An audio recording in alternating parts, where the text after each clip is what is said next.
నేర్చుకోబోతున్న subject మన అందరూ చేసిన వాక్య భాగమే. సంఘానికి ఒక స్టడీ అన్నమాట అండి. ఇది బుధవారం ఏంటంటే ఒక స్టడీ. దేని మీద, ఒక టాపిక్ మీద మనం మాట్లాడుకుంటాం. ఏదో ఒక టాపిక్ మీద మాట్లాడతాం ప్రతిరోజు. ఈరోజు ఈ వారం నుంచి మనం ప్రారంభించే టాపిక్ ఏంటంటే బాప్తిజం అండి. బాప్తిజం అనే టాపిక్ మనకు అవసరం అంటే, అదే పాస్టర్ గారు మనం పొందేసాం కదా అంటే కాదు. దీని గురించి పూర్తిగా ఒక అవగాహన ఉంటే రేపటి రోజున మీరు బయటికి వెళ్ళి బాప్తిజం గురించి మాట్లాడటానికి అవకాశాలు ఉంటుందన్నమాట. సంఘము ఎక్కడికి రావాలంటే సువార్త చెప్పే స్థాయికి వచ్చేయాలండి. సువార్త వినే స్థాయి కాదు, సువార్త చెప్పే సంఘం వచ్చేయాలండి. సంఘం ఇన్నాళ్ళు ఉన్నారంటే ఈ పాటికి మీరు ఆల్రెడీ సువార్త చెప్పుతూ, అన్ని లేఖనాలు చూపిస్తూ, అన్ని అంశాలు కొట్టినపిండిగా ఉండి ప్రజలకు చెప్పి తీసుకొచ్చే స్థాయి అండి మీది. ఇప్పుడు ఇంకా మీరు చిన్నపిల్లలు కాదు, అంటే మీరు చిన్నపిల్లల వల్లే లేరు. అంటే మీరు ఇంకా పాలు తాగట్లేదు, బలమైన ఆహారం తింటున్నారు. కాబట్టి బలమైన ఆహారం గల వారికి బలమైన మాటలే ఉపయోగపడతాయన్నమాట. కాబట్టి ఇప్పుడు సంఘానికి ఏం కావాలంటే, ఇప్పుడు సంఘము భుజాల మీద తాళపు చేయి ఉందని చెప్పాను ఒకసారి మీకు. అంటే యేసుక్రీస్తు అనే ఆ భుజాల మీద తాళం ఉంది. భుజం అంటే సంఘం, సంఘం మీద తాళం ఉంది. తాళం అంటే అధికారం. సువార్త చెప్పే అధికారము దేవుడు సంఘానికి ఇచ్చాడనమాట అండి. అంటే మీ స్థానం ఏంటి మీరు గుర్తించగలిగితే అప్పుడు మీరు దాని విషయంలో పనిచేయగలుగుతారండి.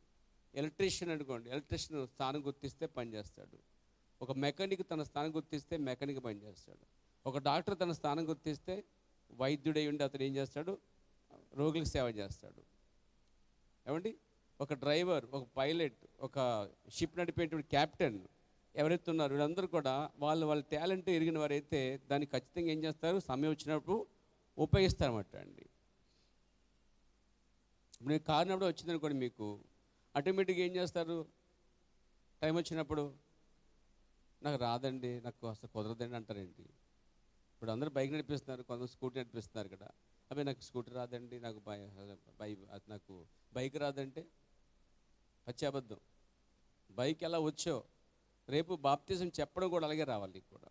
సో దాని గురించే సంఘము బాప్తిజం కోసం తెలుసుకుని పరిపూర్ణంగా చక్కగా రాసుకొని వాటిని బయటికి వెళ్ళి కొత్త వారికి, సంఘ శాఖలో ఉన్న ప్రజలకి, బాప్తిజం అంటే ఎరగని ప్రజలకి బాప్తిజం కోసం వివరించవలసిన అవసరత, బాధ్యత, ఆ యొక్క భారము భుజాల మీద మనకే ఉందని విషయం గుర్తించాలి. ఆ విషయంలోనే తీసుకుంటున్నాను. ఇది తెలుసుకున్నాం, పర్లేదు, బాగుంది ఉంచుకుంటాం కాదండి. ఇది తెలుసుకుని మన ద్వారా కొంతమందికి బాప్తిజమైన మార్గం చూపించగలమాట. సో నిజమైన బాప్తిజం కోసం మనం తెలుసుకున్నప్పుడు ప్రజలకి నిజమైన బాప్తిజం తెలియకే చాలామంది అలాగిస్తున్నారు. కాబట్టి సాధ్యమైనంత వరకు వాదించకుండా లేఖనాల ద్వారా చెప్పడానికి ప్రయత్నిద్దాం. అలా సంఘానికి బాప్తిజం కోసం ఈరోజు పూర్తిగా చెప్పలేం, కానీ దాంట్లో కొన్ని బిట్లు అయితే మనం చెప్పుకొని దాన్ని మెల్లిమెల్లిగా ధ్యానించుకొని మీరు బయటికి వెళ్ళిన తర్వాత చాలామందికి బాప్తిజం కోసం స్త్రీ పురుషులు నోరు తెరిచి చెప్పడం అనేది సువార్త యొక్క భారం అనమాట. ఒక పాస్టరే కాదు, విశ్వాసులకి, పెద్దలకు కూడా, మీరు సిస్టర్స్ కూడా మీరు సువార్త చేయొచ్చు. అంటే వేదికకి ప్రసంగం చేయట్లేదు, కానీ వ్యక్తిగతంగా సువార్త చెప్పే అర్హత అందరికీ ఇక్కడ ఉందండి, అందరికీ ఉంది. సో దానికోసం వాక్యం చదువుదాం. ఎఫెసీయులకు రాసిన పత్రిక 4వ అధ్యాయము.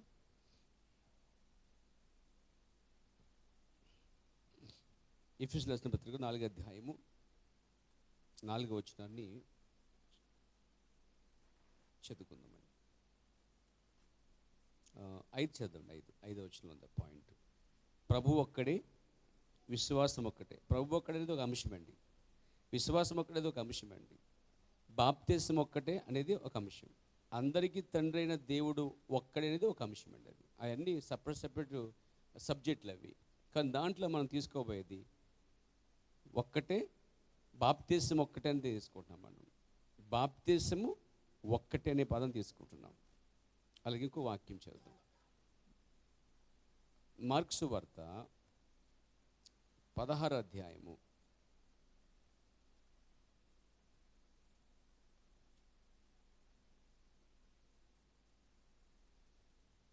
16వ అధ్యాయము 16వ వచనంలో ఉందండి. నమ్మి బాప్తిజం పొందువాడు రక్షించబడును, నమ్మని వానికి శిక్ష విధింపబడును. దేవుడి వాక్యాలు దీవించును గాక. ప్రేమ నమ్మగల మా ప్రియ పరమ తండ్రి, సర్వశక్తి గల ప్రభువా, ఈరోజు ఈ బుధవారం బైబిల్ స్టడీలో ఒక టాపిక్ తీసుకుంటున్నాం ప్రభువా, ఒక అంశం తీసుకుంటున్నాం తండ్రి. అదేదనగా బాప్తిసం అని మీరు ముందెరిగి ఉన్నారు దేవా.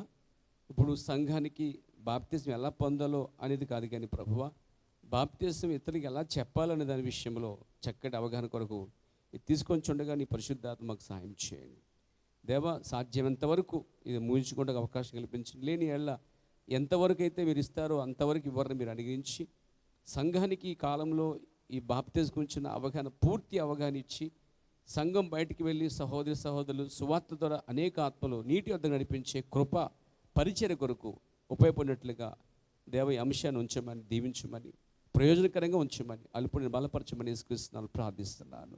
ఆమేన్. దయచేసి కూర్చోండి. క్రైస్తవ జీవితంలో బాప్తిసం అనేది రెండవ కార్యం అండి. రెండవ కార్యం ఎందుకంటున్నామంటే, మొదటి కార్యము బాప్తిసానికి ముందుగా మొదటి కార్యం ఒకటి ఉంది, తెలిసిన విషయమే. అది మారు మనసు అండి. అంటే మారు మనసు గురించి చెప్పకుండా ఒక వ్యక్తికి బాప్తిసం ఇవ్వకూడదంటే చిన్న ఉదాహరణ చెప్పవచ్చు మాట. ఎలా అంటే, చనిపోకుండా పాతి పెట్టకూడదు. ఒక వ్యక్తి పూర్తిగా చనిపోయాడని డాక్టర్ ఏం చేయాలి? నిర్ధారణ చేయాలండి. అందుకే చూడండి, చనిపోయిన సందర్భాలు వచ్చినప్పుడు ఏ డాక్టర్ ఎవరో వచ్చి నాడి పట్టుకొని ఏమంటారంటే డిక్లరేషన్ చేస్తారనమాట, అయ్యి ఇంకా పని లేదని. ఇంకా అక్కడ మనకి ఇంకా అనుమానం ఉందనుకోండి, ఇంకా పెద్ద డాక్టర్ తీసుకెళ్ళి అక్కడ చూపించినప్పుడు అతను కూడా నాడి పట్టుకుని చూస్తాడు. నాడి కొట్టుకుంటుందంటే మనిషి బతుకున్నట్టు, నాడి కొట్టుకోలేదంటే ఇక మనిషి చనిపోయాడు. ఇంకొక ఉదాహరణ కూడా, మనిషి చనిపోయినప్పుడు ఇక అతనిలో రక్త ప్రవాహం జరగదండి, అంటే రక్త ప్రసరణ జరగదు. అంతేకాదు మనిషి చనిపోయినప్పుడు ఆ బాడీ పూర్తిగా ఏమైపోద్ది అంటే చలనం లేనిదిగా అయిపోద్ది అనమాట. కదలదో మెదలదు, ఇక ఒకరు కదిపితే కదులుతుంది అనమాట. తర్వాత పూర్తిగా చల్లబడిపోద్ది అండి, ఇక వెచ్చదనమే దాంట్లోంచి వెళ్ళిపోద్దండి, ఇక ఆత్మ దానిలోంచి బయటికి వెళ్ళిపోద్ది. ఇప్పుడు మరణించిన తర్వాత మనిషిని ఏం చేస్తామంటే రెండవ కార్యక్రమమే సమాధి కార్యక్రమం అండి. చూడండి, క్రైస్తవ జీవితంలో ఆత్మ సంబంధంగా మరణము దేంతో పోల్చాడంటే, చూడండి, మారు మనసుతో పోల్చాడండి. మరణం ఎలా? మరణం అంటే చనిపోవడం అంటే ఏంటంటే లోక సంబంధమైన కార్యాల్లో చనిపోయేదాన్ని మారు మనసు అన్నారు బైబిల్లో. ఉదాహరణకి మొట్టమొదట కొత్త నిబంధనలో మారు మనసుకు బోధించిన వ్యక్తి ఎవరంటే బాప్తిస్మిచ్చు అని కనిపిస్తాడు మనకి. మారు మనసు పొందడాన్ని ఎవరు చెప్పాడంటే యూద సమరియా లేకపోతే యూదుల మధ్య మాట్లాడుతున్నాడు. యూదులకి మారు మనసు పొందిన అవసరం ఏముంది? వాళ్ళకి ధర్మశాస్త్రం ఉంది, వాక్యం ఉంది, వారికి ప్రవక్తలు ఉన్నారు, ఇంకా చెప్పాలంటే వారికి నిబంధనలు ఉన్నాయి, వాగ్దానాలు ఉన్నాయి, వాళ్ళకి ఒక యెరూషలేము మందిరం ఉంది, వాళ్ళకి యాజకులు ఉన్నారు. ఈయన కొత్తగా వచ్చి గొడ్లు పట్టుకుని ఎవరిని మారు మనసు పొందమంటాడు? ఏదో విగ్రహాల నుంచి రండి అని చెప్పట్లే ఆయన. పాయింట్ గుర్తుపెట్టుకోండి, విగ్రహాలను విడిచిపెట్టామని చెప్పట్లే, లేకపోతే అది ఇది చెప్పట్లే, సిగరెట్లు బీడ్లు మానని చెప్పట్లే. ఇక్కడ డైరెక్ట్గా ఏమంటే మీరు మారు మనసు పొందమని చెప్తున్నాడు. అసలు యూదులు ఏ విషయంలో మారు మనసు పొందాలో తెలుసండి. వాళ్ళు ఆచారాల్లోంచి, సిద్ధాంతంలోంచి, కట్టుబాట్లోంచి బయటకు వచ్చి వారు ఎదురు చూసే మెస్సీని అంగీకరించడానికి వారు సంస్థ నుంచి బయటపడాలండి. ఆ విషయంలో మారు మనసు పొందరు వాళ్ళు. అంటే యోధ మతము నుండి వాళ్ళు క్రైస్తవ మతంలోనికి రావాలి. ఇప్పుడు మతం అంటే మతం కాదు, కానీ అది మతం అనే పదానికి విశ్వాసం అన్నమాట అర్థం. పూర్తిగా ఏంటంటే మతం అనే అర్థం ఏంటంటే, మతానికి అర్థం ఏంటంటే విశ్వసించుట, విశ్వవ్యాప్తి అంటారు దాన్ని. సో కాబట్టి యూదుల్లో ఉన్న వాళ్ళు మెస్సియా వస్తాడని చూస్తున్నారు, అయితే వాళ్ళు బతిచేస్తున్నారండి, ఖాళీగా లేరు. వాళ్ళకి ఆజ్ఞలు ఉన్నాయి, ధర్మశాస్త్రం ఇవన్నీ ఉన్నాయి, వారికి భక్తిపరంగా చాలా ఎక్కువ ఉన్నాయి. ప్రపంచంలో భక్తి గలవారు కూడా వాళ్ళే. కానీ ఏ విషయంలో వారు మనసు పొందాలంటే, వాళ్ళు ఎదురు చూసిన మెస్సియా బయట ఉన్నాడు. కాబట్టి వారు సంఘ శాఖ యొక్క బోధ అక్షరాన్ని విడిచిపెట్టేవాళ్ళు ఆత్మని వెంబడించిన నిమిత్తమై వాళ్ళు యోధ మతము నుండి యేసుక్రీస్తు వైపు తిరగటమే మారు మనసు అనమాట. అంటే యోధ సనగోగులు, యెరూషలేమనే ఈ యొక్క ఆరాధన నుంచి, ఈ ఆచారబద్ధమైన ఆరాధన నుంచి, సాంప్రదాయం నుంచి, ఏమండి కల్పన కథల నుంచి వారు పూర్తిగా బయట పడిపోయి వారు ఎదురు చూసే మెస్సియాని వాళ్ళు రక్షకుడిగా, ప్రభువుగా స్వీకరించి, అవును నువ్వే ఈ కాలపు మెస్సియావి, నువ్వే దేవుడు బయలుపరిచిన దేవుని కుమారుడివి, లేకపోతే నువ్వు ఈ కాలపు వర్తమానికుడివి అని ఇశ్రాయేలు యోధా మతంలోంచి యేసుక్రీస్తు వైపు తిరుగుటయే మారు మనసు అనమాట. అంటే యోహాను వచ్చి ఏం చేశాడు? యోధా మతంలో పాతుకుపోయినటువంటి ఈ యొక్క ఆచారబద్ధమైన భక్తిలో నుంచి ఆ రోజు బయలుపరచబడిన మెస్సే వైపు తిప్పడమే ఆయన వర్తమానం అండి. అప్పుడు ఆయత్తపడినటువంటి ఆ యొక్క తండ్రుల యొక్క హృదయాల్ని యేసు వైపు తిప్పిన కార్యం కూడా అతను జరుగుతుందండి. సో ఇక్కడ వర్తమానం వైపు ఎవరైతే తిరుగుతున్నారో దాని అర్థం వారు మానసు పొందారు. ఏ విషయంలో? సంఘశాఖ బోధ విషయంలోంచి నిజమైన బోధలోకి వచ్చుట ఒక మారుమనసు అనమాట. ఐగుప్తు నుంచి బయటికి రావటము, అరణ్యంలో ప్రవేశించడం ఒక మారుమనసుతో సమానం అనమాట. శుద్ధీకరణ అనేది అరణ్యంలో ఉండేది, అది ఒక శుద్ధీకరణ కార్యమే అండి. కాబట్టి ఇక్కడ ఫస్ట్ పాయింట్ ఏంటంటే మారు మనసు అనేది మొదటి కార్యం. క్రైస్తవ జీవితంలో మొట్టమొదట మారు మనసు అనమాట. అందుకే మనకి ఈ మారు మనసు లేకుండా బాప్తిసాలు ఇస్తే బతుకున్న వ్యక్తిని పాటి పెట్టినట్లే అనమాట. క్రీస్తు చనిపోయాడు, మొదటి కార్యం అది. కాబట్టి మనము సంఘశాఖ ఆచారాలు, తప్పుడు బాధలు, కార్యాలు చనిపోవటం అనేది మారు మనసు. క్రీస్తుతో పాటు సిలువేయబడటం అంటే మారు మనసు అనమాట అండి. పౌలు అదే చెప్పాడు, క్రీస్తుతో పాటు సిలువేయబడ్డాను ఒకటి అంటే మారు మనసు పొందటం. ఆయన చనిపోయాడు కాబట్టి మారు మనసు పొందటం. తర్వాత ఆయన చనిపోయాడు కాబట్టి తీసుకెళ్ళి పాతి పెట్టారు. తర్వాత ఒక క్రైస్తవ జీవితంలో సంపూర్ణమైన మారు మనసు ఎవరికి వస్తుందో వాళ్ళకి బాప్తిస్మం ఇచ్చే కార్యమే మొదటి కార్యం అనమాట. తర్వాత ఆయన పాతి పెట్టబడ్డాడు. తర్వాత 3వ దినమున యేసుక్రీస్తు వారు లేచాడు. కాబట్టి మారు మనసు, బాప్తిస్మము మరియు ఆత్మ పొందుట, పరిశుద్ధాత్మ పొందుట అనేది 3 ప్రాముఖ్యమైనటువంటి కార్యాలు అన్నమాట అండి.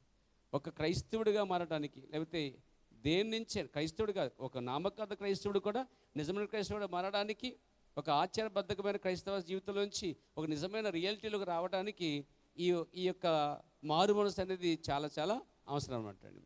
యోధా మతం నుంచి వాళ్ళు, అంటే యూదా మతం నుంచి వెళ్ళిపోతున్న వారు బాప్తిస్మం యోహాను ప్రసంగం విని వాళ్ళు ఇలా తిరిగి మెస్సియాని కలుసుకున్నారండి. వాళ్ళు అంటే బయలుపరచబడిన ఎదురు చూచే ఆ మెస్సియా గురించి వాళ్ళు చూశారు. బయలుపరచబడిన మెస్సియాని అంటే బయలుపరిచింది ఎవరంటే వాక్యము ద్వారా బాప్తిస్మం యోహాను. వాళ్ళు యోధా మతం నుంచి ఎప్పుడైతే యేసుక్రీస్తు అనే మెస్సియా వైపు తిరిగారో, ఆయన వెంబడించారో, అది ఒక మారు మనసు అనమాట. ఆ మాదిరిగా చూస్తే సంఘశాఖలన్నీ ఈ కాల వర్తమానాన్ని ఆ మొదటి ఆది అపోస్తులు ఎలాగైతే సంఘశాఖలు విడిచిపెట్టి వెంబడించారో, ఇప్పుడు ఈ కాల వర్తమానాన్ని వెంబడించడానికి ఆచారబద్ధకమైన సంస్థను విడిచిపెట్టి తిరుగుటయే మారు మనసు మేడం. సో మారు మనసు సబ్జెక్ట్ అయిపోయిందా? మనకు బోధించడానికి అవకాశం ఉందా? బయట అయిపోయిందా? ఉంది, చెప్పొచ్చు. ఆ బాప్తిస్మం విషయంలో, ఆరాధన విషయంలో, సాంప్రదాయ విషయాల్లో, కల్పనా కథ విషయాల్లో, ఎన్నో పడకల విషయాల్లో మీరు మారు మనసు పొందాలని చెప్పే అవకాశం అయితే ఉందన్నమాట. సార్ మారు మనసు అనమాట. దీని గురించి మీకు తెలుసు ఆల్రెడీ, అయినా మీకు జ్ఞాపం చేస్తున్నాను. మారు మనసు అనేది మొదటి కార్యం అనమాట అండి. దేవుడు మారు మనసు పొందమని ఆజ్ఞాపించిన సందర్భాలు కూడా ఉన్నాయన్నమాట. మారు మనసు పొందడం ఆజ్ఞ అనమాట అండి. సో ఇక్కడ మారు మనసు చాలా ప్రాముఖ్యమైనది, ఫస్ట్ భాగం. తర్వాత మారు మనసు కోసం అయిపోయిన కార్యం తర్వాత రెండవ ప్రక్రియే నీటి బాప్తిస్మం అనమాట అండి. సో ఫస్ట్ పాయింట్, బాప్తిస్మం అంటే ఏమిటి? బాప్తిస్మంకి అర్థం ఏంటి? అసలే బాప్తిస్మం అంటే అర్థం చాలామంది ప్రజలకి బాప్తిస్మం అంటే తెలియదండి. నువ్వు బాప్తిస్మం పొందావంటే మారు మనసు పొందనంట, మారు మనసు పొందావంటే బాప్తిస్మం పొందనంటారు. అంటే ఆ మనిషికి మారు మనసుకి బాప్తిస్మానికి ఏ తేడాగా వ్యత్యాసం లేదని అర్థమైపోతుంది. చాలామంది అడగండి, మీరు మారు మనసు పొందారంటే మేము బాప్తిస్మం పొందామంటారు. సమాధానం వస్తుంది వాళ్ళ నోట్లోంచి, బాప్తిస్మం వస్తుంది. అబ్జర్వ్ చేయాలి మీరు. మారు మనసుకి బాప్తిస్మం తేడా ఉన్న వాళ్ళు చెప్తారంటే, అవును నేను మారు మనసు పొందాను, బాప్తిస్మం పొందాను అంటారు. ఈ రెండింటికి తేడా ఉందండి. ఒక వ్యక్తి మారు మనసు పొందామని అడిగినప్పుడు అతను బాప్తిస్మం పొందానని చెప్పిన, ఆమె బాప్తిస్మం అని చెప్పిన ఆ వ్యక్తికి అతనికి అసలు మారు మనసుకి బాప్తిస్మం వ్యత్యాసం ఏమీ తెలియదని మనం అక్కడే గ్రహించాలి. ఫస్ట్ ఆ గ్రహింపు మనకే ఉండాలి ఫస్ట్ వారికంటే ముందు. అప్పుడు ఈ వ్యక్తిని గుర్తించాలి, నాడు గుర్తించాలి. చూడండి, ఇప్పుడు ఈ వ్యక్తికి మారు మనసు అనేది తెలియదు కాబట్టి ఫస్ట్ ఆ వ్యక్తికి మారు మనసు కోసం ముందుగా ఒక క్లారిఫికేషన్ ఇవ్వాలి. మనం దేని విషయంలో మారు మనసు పొందాలి? వాళ్ళు త్రిత్వం విషయంలో మారు మనసు పొందాలి, దైవత్వంలో దేవుడు ఒక్కడని చెప్పాలి, బాప్తి విషయంలో మారు మనసు పొందాలి, స్త్రీ బోధ విషయంలో మారు మనసు పొందాలి, స్త్రీ అలంకరణ విషయంలో మారు మనసు పొందాలి, ఇలా స్త్రీ ముసుగు విషయంలో మారు మనసు పొందాలి. ఈ ఆచారాలు, పండుగలు, కార్యక్రమాలు ఏదైతే ఉన్నదో అవన్నిటి చెప్పడం వల్ల, అంటే అన్నిటిలోంచి వాళ్ళు మార్పు చెందటమే మారు మనసు. కాబట్టి ఈ ప్రక్రియ చూడండి. రెండో కార్యం బాప్తిజం అంటే అర్థం. బాప్తిజం అనే అంశం గురించి ప్రతి వారు బాప్తిజం పొందక ముందే బైబిల్లో ఉన్న బాప్తిజాన్ని గ్రహించాలంటండి. లేఖనం ప్రకారం నీవు బాప్తిజం తీసుకోవాలట. తీసుకోవాలనుకుంటే లేఖనం ప్రకారం తీసుకోవాలి. తీసుకోవడానికి ముందు అసలు బాప్తిజం అంటే ఏంటో తెలుసుకోవాలండి. ఒక వ్యక్తికి చెక్ అనే అవగాహన ఉంటే, ఆ చెక్కులో ఉన్న అమౌంట్ ఎలా మార్చుకోవాలని తెలుసుంటే, ఖచ్చితంగా ఆ చెక్ని డోరుకో దానికి అందించకుండా, ఎవరికో సరదాగా ఆడుకో అని ఇచ్చేయకుండా, ఏమండి అలా ఇచ్చారంటే దాని యొక్క వాల్యూ వారికి తెలియదు అనమాట. అదే చెక్కు వాల్యూ ఉన్న వాళ్ళు ఆ చెక్కు తీసుకెళ్ళి బ్యాంకులు వేసుకుంటే ఎలా వస్తుంది అనేది ఒక అవగాహన అనమాట. ఒకసారి ఈస్ట్ గోదావరి రాజుల పని మీద వెళ్తున్నప్పుడు అక్కడ టైఅప్ అయిన ఎస్బీఐ బ్యాంక్కి సంబంధించిన ఒక ఈ సేవ ఒక ఒక టైఅప్ అయినటువంటి ఒక ఇన్సూరెన్స్ సంబంధించింది ఉందన్నమాట. అక్కడికి ఒక స్టూడెంట్ వచ్చాడు, చెక్ పట్టుకొచ్చాడు. నేను ఉండగానే తీసుకొచ్చాడు, చెక్ తీసుకొచ్చి డబ్బులు ఇమ్మంటున్నాడు. అతను ఎస్బీఐ బ్యాంక్కి వెళ్ళవలసిన వ్యక్తి అడుగొచ్చాడు, ఎస్బీఐ సంబంధించిన టైఅప్ ఉన్నటువంటి వద్దకు వచ్చాడు అనమాట. అతను జెరాక్స్ షాప్ ఉంది, తర్వాత అతను ఇన్సూరెన్స్ చేస్తూ ఉంటాడు, తర్వాత పాన్ కార్డు అవి ఇస్తాడు అనమాట. కొన్ని పాయింట్లు ఉంటాయి. అక్కడికి వెళ్ళి చెక్ ఇచ్చి డబ్బులు ఇమ్మంటున్నాడండి. నేను ఉండగానే అతను అన్నాడు, బాబు నీకు తెలియదేమో, చెక్కు ఇలా ఇచ్చేది డబ్బులు ఎవరెవరమ్మా, ఇలాగే షాప్కి ఇచ్చి మార్చుకునేది కాదు ఇది అన్నాడు మేడం. అతను దీనికి ఒక పేపర్ ఉంటుంది, దానికి నీ పేరు అడ్రస్ పైగా దీనికి అకౌంట్ ఉండాలి, దీనికి మీద ఉందంటే ఉందన్నాడు. అయితే మంచిది ఎదురుకుంటే బ్యాంక్ ఉంది, అక్కడ స్లిప్ ఉంటుంది, అక్కడ అకౌంట్ నెంబర్ వేయాలి, నీ పేరు వేయాలి, పలానా షోన్సో నీ పేరు వేయాలి, నీ అమౌంట్ కూడా ఏదైతే ఉందో ఆ చెక్ నెంబర్ వేసి అక్కడ ఇస్తే 2-3 రోజుల్లో వెరిఫికేషన్ చేసి నీ అకౌంట్కి డబ్బులు పడతాయని చెప్పాడనమాట. అంటే నాకు అర్థమైంది, ఆ స్టూడెంట్కి ఒక చెక్ వస్తే మార్చుకోంటే విధానాన్ని అతను చెప్పడం వల్ల అతనికి అర్థమైందండి. అదేవిధంగా మారుమనసు లేని వ్యక్తికి మారుమనసు చెప్పడం వలన అర్థమవుతుంది. బాప్తిసం తెలియని వ్యక్తికి బాప్తిసం చెప్పడం వల్ల తెలియబడదండి. మనం చెప్పకపోతే తెలియదండి. ఇప్పుడు నిజంగా ఆ స్టూడెంట్ వచ్చి అతను అడక్కపోతే చెప్పుండేవాడు కాదు, అడిగాడు కాబట్టి చెప్పగలిగాడు. అతను వచ్చింది ఏమనుకోండి, ఇది ఇస్తే చెక్ ఇస్తే డబ్బులు ఇస్తారేమో అనుకున్నాడట. కానీ అటు కాదు, ఇది పూర్తి చేసి దాంట్లో వేస్తే డబ్బులు ఏం చేస్తారు, అకౌంట్కి వేస్తారని చెప్పడం జరిగింది. అలా అతను చెప్పకపోతే అతనికి ఎలా అర్థమవుతుంది? అలాగే ఒక నిజమైన బాప్తిసం కోసం మాట్లాడకుండా చెప్పకుండా ఎలా అర్థమవుతుంది అసలు ప్రజలకి? మన చుట్టూ ఉన్న సొసైటీకి మనం ఎలా న్యాయం చేయగలుగుతాం? అంటే మనకు ఒక అవగాహన ఉండాలి. ఫస్ట్ వాళ్ళు పొందిన బాప్తిసం మనం పొందిన బాప్తిసం ఒకటా కాదని అవగాహన ఉండాలి. వాళ్ళు పొందిన దానికి మనం పొందిన దానికి, లేకపోతే వాళ్ళు పొందిన దానికి బైబిల్లో ఉన్నదానికి బాప్తిసం వ్యత్యాసం నీకు తెలియాలి. లేదనుకోండి నువ్వు పెద్దగా ఏమనిపించదు, మీరు బాప్తిసం పొందారా, సరే పర్లేదు, అయితే పర్లోకం కలుసుకుందాం మనం అని కూడా చెప్తారు. మీరు ఎవరిని వాక్యానుసారం బాప్తిసం లేని వ్యక్తిని మీరు అది చెప్పగలుగుతారా, మనం అక్కడ కలుసుకుందామని? అవగాహన చెప్పగలుగుతాడండి? నేనే చెప్పలేనండి, ఎందుకంటే నాకు తెలుస్తుంది తప్పుడు మార్గం అని. ఆ విధంగా ముందు మనం తెలిసి ఉండాలి ఫస్ట్. అది మనం తెలియకపోతే ఏమవుతుంది? నిజంగా ఆ చెక్ కోసం అతనికి తెలియకపోతే ఏం చెప్తాడు? తెలుసు కాబట్టి బాబు ఇలా చేయని చెప్పగలిగాడు. ఆ విధంగానే బాప్తిసం అనేది క్రైస్తవ జీవితంలో రెండో మెట్టు అనే విషయం తెలిసినప్పుడు బాప్తిసం అర్థం కూడా తెలుసుకోవాలండి. 3 అర్థాలు ఉన్నాయండి దీనికి. క్రైస్తవ భక్తికి బాప్తిసం ఒక పునాది అంటండి. బాప్తిసం లేనిదే పరలోకమే లేదంటండి. కాబట్టి బాప్తిసం అంటే ఏమిటి? 1 రోమపత్రిక 6 రాసుకోండి, మీకు అవకాశం ఉంటే రాసుకోండి, లేదా మీకు బాగా జ్ఞాపశక్తి అయితే మీ మెను కార్డులో ఉంచుకోండి, నో ప్రాబ్లం. రోమపత్రిక 3:6లో బాప్తిసం అనగా పాతి పెట్టబడుట అని అర్థం ఇచ్చాడండి. రోమపత్రిక 6:3 వచనంలో బాప్తిసం అనగా పాతి పెట్టబడుట. చదువుదాం వాక్యాన్ని ఇప్పుడు మనం. ఒక క్లారిటీ, మీకు కూడా వాక్యం తెలియాలి, మీరు ఆ వాక్యం రాసుకోవాలి, పదే దాన్ని చూడాలి, దాన్ని తీసుకుని మీరు ఇతరులతో మాట్లాడే స్థాయికి ఎదగాలి, సంఘం సువార్త చెప్పే స్థాయికి వచ్చేయాలి. క్రీస్తు యేసులోనికి బాప్తిసం పొందిన వారందరూ మనమందరము దేంతో పోల్చాడండి ఇక్కడ? బాప్తిసం పొందితే సేమ్ యేసుప్రభు ఎలాగైతే మరణించే పాతి పెట్టబడ్డాడో మనమును అంతే చెప్తున్నాడండి. చూడండి అక్కడ వాక్యం అలాగే ఉంది. క్రీస్తు యేసులోనికి బాప్తిసం పొందిన మనమందరము ఆయన మరణములోనికి బాప్తిసం పొందుతామని మీరు ఎరుగరా? తర్వాత వచ్చేసరికి 4వ వచనంలో కింద భాగం అనమాట అండి. కింద భాగం, మనం బాప్తిసం వలన మరణములో పాలు పొందుటకై ఆయనతో కూడా పాతి పెట్టబడి తిమ్మి. ఇప్పుడు what is the meaning? What is the బాప్తిసం అంటే? ఇక్కడ ఏంటి అంటే బాప్తిసం అంటే పాతి పెట్టబడుట అని చెప్పాడు ఇక్కడ. 4వ వచనం కింద భాగం చూడండి, మనం బాప్తిసం వలన మరణములో పాలు పొందుటకై ఆయనతో కూడా పాతి పెట్టబడి తిమ్మి అంటే ఎవరైతే బాప్తిసం పొందుతారో దాని అర్థం యేసు ప్రభుని తీసుకెళ్ళి ఎలాగైతే పాతి పెట్టారో సమాధిలో, సేమ్ నీళ్ళలో ముంచడం ద్వారా కూడా అది కూడా ఒక సమాధి అనమాట. అంత స్పష్టంగా చెప్పి పాయింట్ 1 అది. అంటే బాప్తిసం అంటే ఏమిటి? మొదటి అర్థం బాప్తిసం అనగా పాతి పెట్టబడుట.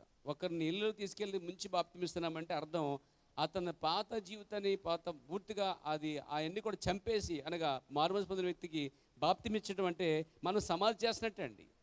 అందుకే మనం బాప్తిసం పొందినప్పుడు జనం ఎందుకు రావాలి తెలుసా అండి? సమాధికి జనం వెళ్తారు కదా, వెళ్తారా? ఇద్దరు ఇసుకలు తీసి పాతి వచ్చేస్తారా? సమాధి తోటకి చాలామంది వెళ్తారండి. కొన్ని ప్రాంతాలు అయితే మరి మొన్న మా మేనడు చూరే చనిపోయినప్పుడు నేను వెళ్ళాను అక్కడ కార్యక్రమం. మొత్తం ఆడవాళ్ళు మగవాళ్ళు అందరూ వచ్చారండి. రావచ్చు ఇక్కడ. కొన్ని చోట్ల అయితే ఆడవాళ్ళు రారు, కొన్ని చోట్లకి, కొన్ని మహానగర కొన్ని ప్రాంతాలు అయితే వెళ్తారన్నమాట అండి. అంటే దాంట్లో ఏ సెంటిమెంట్ లేదు. అంటే అది చివరి విట్టుకోలు అన్నమాట, చివరి చూపు అంటారు దాన్ని.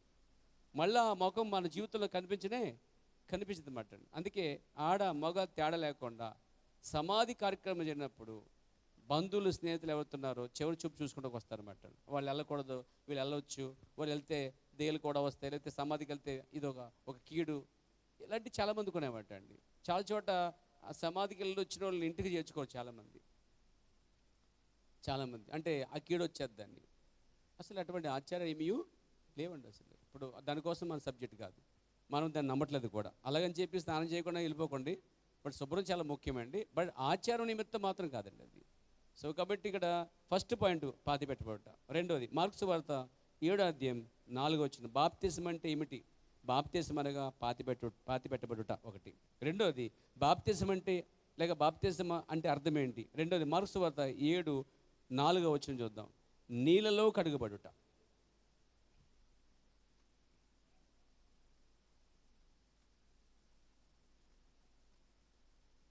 మార్కు సువార్త 7వ అధ్యాయం 4వ వచనం చూడండి. మరియు వారు సంత నుండి వచ్చినప్పుడు నీళ్లు చల్లుకుంటేనే కానీ భోజనము చేయరు. ఇదియుగాక చూడండి, ఇక్కడ చూడండి, గిన్నెలను, కొండలను, ఇత్తడి పాత్రలను నీళ్ళలో కడుగుట. ఇక్కడ కడుగుట అనే పాయింట్ మీద దృష్టి పెట్టండి. కడుగుట అక్కడ సంఖ్య ఉంది, 2 సంఖ్య ఉంది. పుట్నోట్ అంటాం మనం దాన్ని. 2 సంఖ్యలో అనేక ప్రాచీన ఇత్తడి పాత్రల బాప్తిసం అన్నదండి. ఇక్కడ ఇత్తడి పాత్రల బాప్తిసం అంటే కడుగుట అనగా బాప్తిసం అనగా కడుగుట. ఎలా తీసుకోవాలి మీరు? అంటే కడగబడేదాన్ని ఏమంటారు ఇప్పుడు? బాప్తిసం అండి. ఒకటి పాతి పెట్టడం ఒక అర్థం ఉంది దానికి. రెండో అర్థం ఏంటండి? కడగటం, నీళ్ళలో కడగటం అంట. నీళ్ళలో బాప్తిసం అంటే నీళ్ళ చేత వారు కడగబడుతున్నారు అని అర్థం. పాత నిబంధనలో, కొత్త నిబంధనలో ఈ కొంతమంది శిష్యులు గిన్నెలను, కొండలను, ఇత్తడి పాత్రలను, వాళ్ళు కలిగిన వాటి అన్నిటి కూడా కడిగేస్తున్నారు అనమాట అండి. అంటే అర్థం ఏంటంటే ఇప్పుడు మొబైల్ నీటిలో వేసాం అనుకోండి, ఇది బాప్తిసం అయిపోయినట్టే. దీన్ని కూడా బాప్తిసం అంటారండి. నీళ్ళలో ములిగేది ఏదైనా సరే బాప్తిసం అర్థం అండి, అంతే. జస్ట్ అర్థం మాత్రమే అది. కాబట్టి ముంచుట, దీన్ని బాప్టిజో అన్నారు గ్రీకులో. బాప్టిజో అనే పదాన్ని బాప్తిసం అని తర్జుమా చేసే తెలుగులోనండి. అసలు ఈ బాప్టిజో అనే పదం ఎలా వచ్చిందంటే, ఒక బ్రష్ తీసుకుని పెయింట్లో ముంచి తీసేదాన్ని పోల్చారట. అదే బాప్టిజో అని వచ్చింది పదం. అంటే ముంచుడు ద్వారా, కడుగుట ద్వారా, పాతి పెట్టడం ద్వారా అనే దానికి వచ్చిందన్నమాట అండి. ఒకటి పాతి పెట్టడం, 2 కడగటం, 3 మత్తయి సువార్త 3వ అధ్యాయము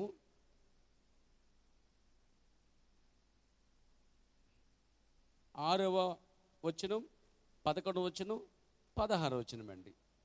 ఇక్కడ ముంచటం ప్రాముఖ్యమండి. చదవండి అమ్మా. తన పాపములు ఒప్పుకొనుచు యోర్దాను నదిలో బాప్తిసాలు ఇచ్చినట్టుగా ఉంది బైబిల్లో. నీళ్ళలో తీసుకున్నారు. నీళ్ళ ద్వారా తీసుకోవాలి, పాల ద్వారా కాదు. పాలు ఎక్కువ నుంచి పాలతో తీసేసే ప్రమాదం. నీళ్ళ ద్వారా బాప్తిసం, నీళ్ళ ద్వారా. ఒక మంది ఏంటంటే, నేను బాప్తిసాన్ని యోర్దాను నదిలో తెచ్చుకున్నానండి, యోర్దాను నది వెళ్ళి నదిలో నీళ్ళు తెచ్చుకున్నాను, ఆ నీళ్ళు చేత బాప్తిసం పొందాను. ఒక మంది అండి, యోర్దాను నది నీళ్ళని, ఇండియా నీళ్ళని, అమెరికా నీళ్ళని ఏం లేదు, నీళ్ళలో బాప్తిసం అంతేది. అక్కడికి వెళ్ళి నీళ్ళలో పొందిన ఒకటే, ఇక్కడికి వెళ్ళి నీళ్ళలో పొందిన ఒకటే. యెరూషలేముకి వెళ్ళి బాప్తిసం పొందక్కర్లే, అమెరికా వెళ్ళి పొందక్కర్లే, నీళ్ళలో మాత్రం పొందటం అనేది బైబిల్ విధానం అండి. కాబట్టి పాతి పెట్టబడుట, రెండోది కడగబడుట. ఇక్కడ చూడండి, నీళ్ళలోకి వెళ్ళారు 6వ వచనం. ఇప్పుడు 11కి వచ్చేయండి. 11వ వచనం, మారు మనసు నిమిత్తము నేను నీళ్ళలో, ఇక్కడ నీళ్ళలో, అక్కడ సంఖ్య చూడండి కింద ఉంది, నీళ్లతో. అంటే బాప్తిసం నీళ్లతో, నీళ్ళల్లో. నీళ్లతో అనే దాన్ని కొన్ని సంఘాలు తీసుకుని నీళ్లతో అన్నారు కాబట్టి నీళ్లు తీసుకుని దోసులు నీళ్ళు వేయటం మొదలుపెట్టారండి. బైబిల్లో అలా దోసి నీళ్ళు వేసిన సందర్భం ఒక బాప్తిసం కూడా లేదు బైబిల్లో. అంటే పేర్లు ఎత్తట్లేదు నేను. కొన్ని సంఘాలు అంటే పితాపుత్ర పవిత్రాత్మ అని చెప్పి పల్లెంలో నీళ్ళు తీసుకొచ్చి పిల్లలకి బాప్తిసం ఇస్తారు, పెద్దలకు కూడా వేస్తారు. అది యాక్చువల్గా రోమన్ క్యాథలిక్ నుంచి పుట్టుకొచ్చిందండి, అది బైబిల్ నుంచి కాదు. ఆ రోమన్ క్యాథలిక్ నుంచి పుట్టుకొచ్చింది కాబట్టి రోమా సంఘం నుంచి వేరైన కొన్ని సంఘాలు అది కలిగి ఉన్నారన్నమాట. నీళ్లతో అనగా అర్థం నీళ్ళలో ముంచబడుట అండి. ఈ నీళ్ళలో ముంచబడితే ఎత్తిపడేశారు, నీళ్లతో అనగా నీళ్ళు ఇచ్చడం మొదలుపెట్టారన్నమాట అండి. అందుకే ఇక్కడ బాప్తిసం అనగా పాతి పెట్టబడుట, బాప్తిసం అనగా నీళ్ళలో కడుగుట, బాప్తిసం అనగా ముంచుట. Praise the Lord. 11, మారుమనసు నిమిత్తం నేను నీళ్ళలో మీకు బాప్తిసం ఇచ్చుచున్నాను. నీళ్ళలో, దానికి మరో పర్యాయపదం నీళ్ళతో. అంటే నీళ్ళతో అంటే ఇది అర్థం నీళ్ళు తీసుకునేయటం కాదు అర్థం అండి. నీళ్ళు కాకుండా పాలు, తేనె వగేరా సాంబారు వగేరా దాంట్లో ముంచొద్దురా బాబు అని అర్థం. అంటే చాలామంది ఏం చేస్తారు, కొంచెం ధనం ఎక్కువ ఏం చేస్తారు, రోజు వాటర్లో ములుగుతాం అనుకుంటారు. ఇంకేముంటారు మరి పిచ్చలు కొంతమంది ఉంటారు అన్నమాట. కొంచెం ఎక్కువ ఉన్న వాళ్ళు ఏం చేస్తారు, నీళ్ళ కన్నా పాలు ఎక్కువ కాబట్టి పాలు ముంచంటారు అంటారు కొంతమంది. చివరి దినాల్లో ప్రజలు తప్పిపోవడానికి బాప్తిసం చాలా సామాన్యమైనది. ఒకవేళ ధనవంతుడే ఒక పాలు ఉండేవాడే పాలులోను తేనెలోను అలాగే వాళ్ళకున్న దాంట్లో ములిగితే అది వాళ్ళకే సాధ్యం అవుతుంది, మిగతా సామాన్యుడికి అయితే అందదు. అందుకే బాప్తిసం నీళ్ళు అనేది అందరికీ వర్తిస్తుంది అనమాట. కాబట్టి ఇక్కడ నీళ్ళతో తీసుకోవాలి తప్ప ఏ నీళ్ళు ఏ వాటరు అనేది చెప్పబడలేదు అక్కడ. కాబట్టి నీళ్ళతో, కాబట్టి ఇక్కడ నీళ్ళతో అనగా నీళ్ళలో ముంచుట, నీళ్ళలో మీకు బాప్తిసం ఇచ్చుచున్నా అన్నాడు. ఇప్పుడు 16కి వచ్చేసేయండి. 16 వచనం, యేసు బాప్తిసం పొందిన వెంటనే నీళ్ళలో నుండి ఒడ్డునకు వచ్చాను. నీళ్ళలో నుండి వచ్చాడు తప్ప నీళ్లు వేసుకుని రాలేదు యేసుక్రీస్తు వారు. నెత్తి మీద నీళ్ళు నెత్తి మీద 3 దోసులు 2 దోసులు వేసుకోను, లేకపోతే పలువులో నీళ్ళు పోసుకుని బాప్తిసం ఇచ్చేవాను యేసుప్రభు వారికి నీళ్లు తీసుకుని అలా పైన వేయలేదండి. నెత్తి మీద కానీ నీళ్ళు వేయలేదు. తీసుకెళ్ళి ఏం చేశాడైనా నీళ్ళలో ముంచిన తర్వాత, ముంచాలంటే ఇప్పుడు నీళ్ళు తీసుకుని వేయాలంటే లోపలికి ఎందుకు వెళ్ళాలి? ఇక్కడ బైబిల్ గమనించండి, యేసుక్రీస్తు వారును మరియు బాప్తిసం ఇచ్చేవారు ఇద్దరు నీళ్ళ లోపలికి వెళ్ళారండి. బాప్తిసం నీళ్ళ ఒడ్డున జరగలేదు, బాప్తిసం లోపల జరిగింది.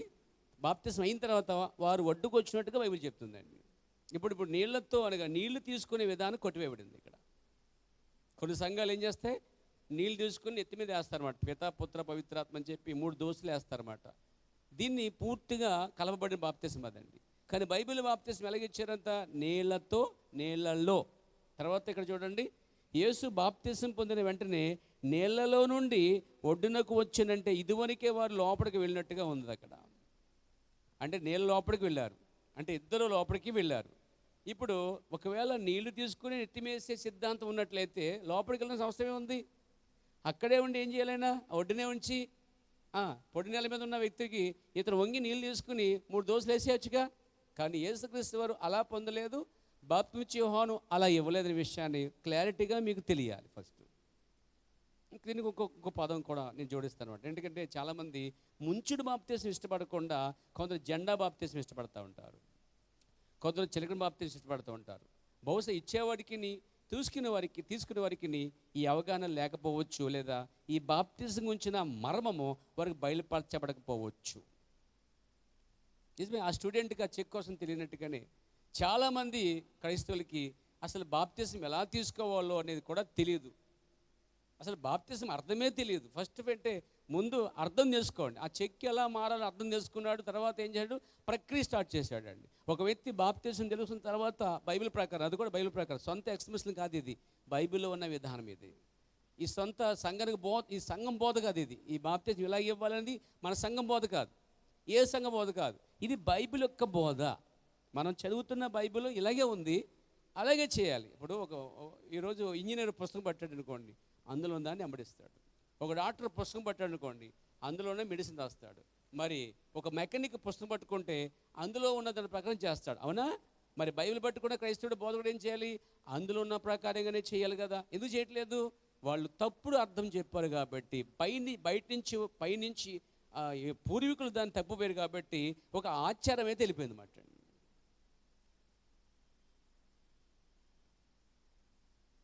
దేవునికి స్తోత్రం కలుగాక. అండి మీకు అర్థమైందండి? అంటే చిన్న ఉదాహరణ చెప్తాను. ఆచారం అంటే ఇప్పుడు కొత్తగా బళ్ళు తీసుకున్నప్పుడు బండికి బయట వాళ్ళు ఏం చేస్తారంటే నిమ్మకాయ పెడతారు. అంటే నిమ్మకాయ తొక్కెళ్తారు, లారీ అయినా కారు అయినా. తెలుసుగా మీరు, కొందరు కొబ్బరి కొడతారు, కొందరు నిమ్మకాయలు పెడతారు. నిమ్మకాయలు తొక్కెళ్ళిపోవాలి అంటే నిమ్మకాయలు తొక్కెళ్ళిపోతే ఏ దోషం ఉండదండి. దాని గురించి ఈ మధ్య నాకు తెలిసిందండి. వాస్తవానికి నాకు నిజంగా తెలియదు. ఒకప్పుడు గుర్రాల మీద ప్రయాణం చేసినప్పుడు గుర్రాలు ఆ కాళ్ళకి గాయాలైపోవడం వల్ల ఇన్ఫెక్షన్ వచ్చేదనమాట.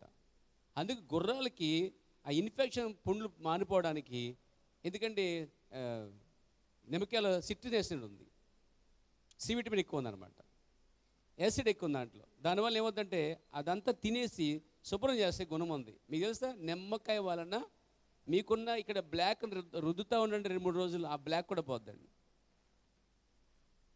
అంటే దేవుడు ఇచ్చిందే మార్చడం అనుకోండి. అలాగని చెప్పి పాస్టర్ గారు నేను నల్లగా పుట్టాను, పోయినసారి బైబిల్ స్టడీ చెప్పారు, నిమ్మకాయలు కొనుక్కున్న కేజీ రసం అంతా పాముకున్నాను, నల్లగా మారదంటే నేనేం చేయలేను. వాస్తవం చెప్పాలంటే సహజంగా ఓ మాదిరిగా సామంచాయి ఎర్రగా తెల్లగా ఉన్న వాళ్ళు కొన్ని మచ్చలు వస్తాయండి అక్కడ. దానికి రుద్దుకుంటే పోద్ది. నిమ్మకాయలు అది ఉందన్నమాట. అంటే అక్కడ ఉన్నటువంటి పుండు చుట్టూ ఉన్నటువంటిది ఏదో ఉందో ఇన్ఫెక్షన్, అది కూడా క్లియర్ అయిపోద్ది అనమాట. కొంచెం భరించాలి దానికి మంటకి. అలా గుర్రాలు తొక్కించినప్పుడు గుర్రాలు వెళ్ళటం వలన ప్రయాణంలో రాళ్ళు రెప్పలు దక్కడం వల్ల వాటికి ఏమైందంటే గాయాల నుంచి రసాలు కాస్తా ఉండి అవి ప్రయాణించడం కష్టంగా ఉంటుంది. గుర్రాల మీద ప్రయాణం చేసే రోజుల్లో దానికి సిట్రిక్ యాసిడ్ నిమ్మకాయ పెట్టేవాడు అనమాట, నిమ్మకాయ తొక్కించేవారంట. అప్పుడు అది ఏమింది శుభ్రంగా క్లీన్ చేస్తారు. తెలుసా, నిమ్మకాయ ఉప్పు కలిపిన వాటర్ బాటిల్ క్లీన్ చేస్తారు. తెలిసిన నాకు విషయం చెప్పట్లేదు, అవన్నీ మామూలు విషయాలే. ఇదైనా మరమాలు ఏంటి ఏమన్నా చక్కగా మొత్తం జిడ్డంతా పోయేది మార్గం అన్నట్టు. మనం ఏదైనా నీసు తిన్నప్పుడు కూడా నిమ్మకాయ బాగా క్లీన్ చేసుకుంటే సబ్బు అక్కర్లేదు చెప్పాలంటే. ఆ నిమ్మకాయ కరెక్ట్గా వాడగలిగితే సబ్బు కన్నా బాగా క్లీన్ చేస్తుంది అండి అది. అంటే దీన్ని బట్టి ఏం చెప్తానంటే అక్కడ నిమ్మకాయ అనే ఆచారం ఉండిపోయింది తప్ప పెట్టాలని దేని కింద పెట్టాలి, ఏదో బండి కింద పెడితే అసలు నిజంగా నాకు తెలియదు. ఈ మధ్యన తెలుసుకున్నాను దాన్ని ఎందుకు పెడతారనేది ఇప్పుడు అర్థమైందన్నమాట. అది ఆచారం ఉండిపోయింది, కానీ అది గుర్రాలకు పెట్టారండి. దీనికి ఏం గాయాలు అవుతాయి? టైర్కి ఇదేం శుద్ధ అవుతుంది? శుభ్రం సబ్బు నీళ్ళు అయితే కడిగితే అయిపోతుంది అండి. ఏం మిగిలింది ఇప్పుడు? ఒకప్పుడు వాస్తవము ఇప్పుడు అవాస్తవంగా మారిపోయింది, ఒకప్పుడు నిజము ఒక అబద్ధంగా ఆశ్చర్యంగా మారిపోయిందండి. ఏమండి, నిజమే కదంటారా? అలా ఎన్నో ఉన్నాయండి ఆచారాలు ఎన్నో వచ్చాయి, వెనక నుంచి ఎన్నో వచ్చాయండి. నాతో ఉన్నారా? దేవునికి స్తోత్రం కలుగాక. సో ఇక్కడ చూడండి, ఇక్కడ దీనికి సంబంధించిన 2-3 లేఖనాలు చెబుతాయి. యోహాను సువార్త నీళ్ళలో ముంచు దానికోసం ఆడుతున్నాను. చాలామంది నీళ్ళు ఎక్కర్లేదు, బాప్తిజం పొందడానికి నెత్తిమేసుకుని సరిపోద్ది అంటారు. యేసు ప్రభువు బాప్తిజం పొందిన తర్వాత ఒడ్డుకు రావడం అనే కార్యం చూస్తాను. అంటే నీళ్ళలో దిగిన తర్వాత ముంచుడు బాప్తిజం అనేది కరెక్టు. అంటే ఇక్కడ మనది 3వ పాయింట్ ముంచుడ అనే దానికోసం ఆడుకుంటున్నాం. మనం ఎక్కువ చెప్పను, కొన్ని విషయాలు చెప్పుకుని ముందుకు వెళ్దాం. యోహాను సువార్త చూడండి, బైబిల్ యోహాను సువార్త